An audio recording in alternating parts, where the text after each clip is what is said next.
मैं इंटीग्रेशन तो अपने आप में बहुत बड़ा चैप्टर है, इसमें बहुत बड़े बड़े क्वेश्चंस होते हैं। तो कुछ ऐसे क्वेश्चंस हैं जिनको हम कम समय में ट्रिक में भी सॉल्व कर सकते हैं और अपने मल्टीपल चॉइस में आंसर्स लगा सकते हैं। तो इसी तरीके से एक ये क्वेश्चन है कि अगर इस तरह से आपको दिया हो, डेफिनेट इंटीग्रल का क्वेश्चन है, आप इसमें याद रखिएगा कि यहाँ माइनस और प्लस की लिमिट होनी चाहिए और लिमिट्स मस्ट बी सेम।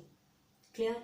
और आपको अगर इंटीग्रेशन निकालना है तो आपको इस तरह से कुछ भी वैल्यू दिया हो, आप इसमें पुट कर लीजिएगा। आपको एक चीज़ बताऊंगी कि F of x minus x, अगर एफ ऑफ एक्स हो जाता है तो ये एक इवन फंक्शन है, लेकिन अगर F of minus x minus of x होता है तो वो एक ऑड फंक्शन होता है। ठीक है, ये मैं रिवाइज करा रही हूँ।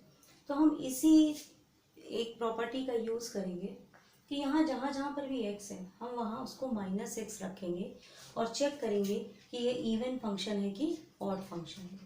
तो हमने इसको चेक किया, sine cube minus x cos square minus x. Clear.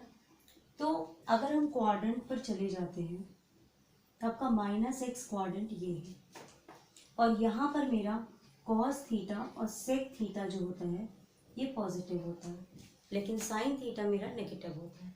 यानी ये जो वैल्यू आएगी ये आपकी हो जाएगी साइन क्यूब एक्स और ये हो जाएगा कॉस स्क्वायर एक्स, क्योंकि कॉस थीटा पॉजिटिव है तो ये यही रहेगा।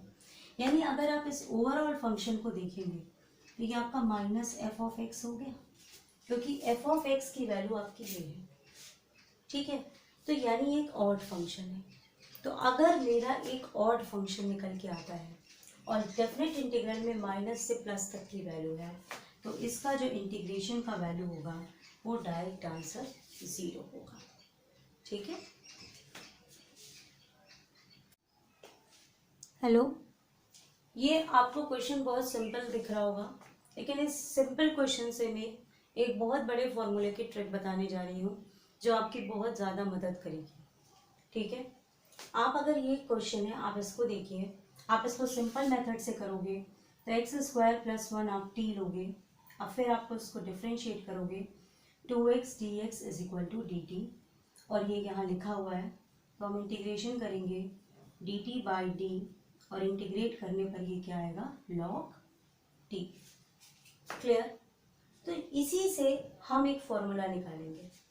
इससे कैसे फॉर्मूला निकलेगा, देखिए कि अगर डिनोमिनेटर में जो भी फंक्शन है, यानी आपका अगर इंटीग्रेशन इस फॉर्म में है F dash x over F x, मतलब आपका जो भी फंक्शन यहाँ पर है अगर उसका डिफ्रेंशिएशन ऊपर लिखा हुआ है न्यूमरेटर में, एक्स स्क्वायर प्लस 1 का डिफ्रेंशिएशन आप करो तो 2x आता है, 1 तो 0 हो जाएगा।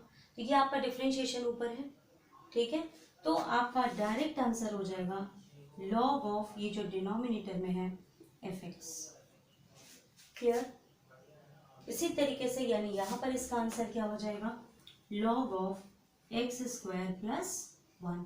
So this is the integration of this term. लेकिन आप यहाँ पर देखते हैं कि अगर हम इसका डिफ्रेंशिएशन करते हैं तो 2x है लेकिन 2 बच रहा है, क्योंकि 4x को अगर हम लिखें तो 2.2x लिख सकते हैं। Clear.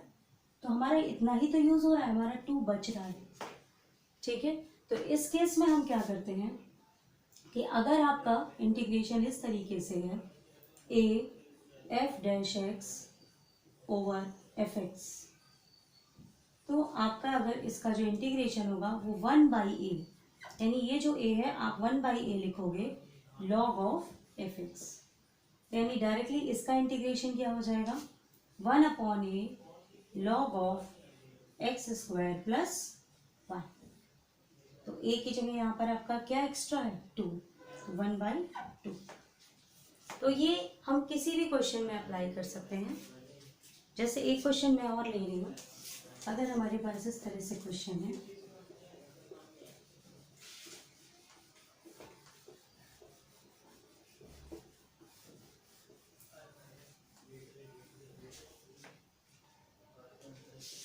Find the integration of 1 over x log x। Clear.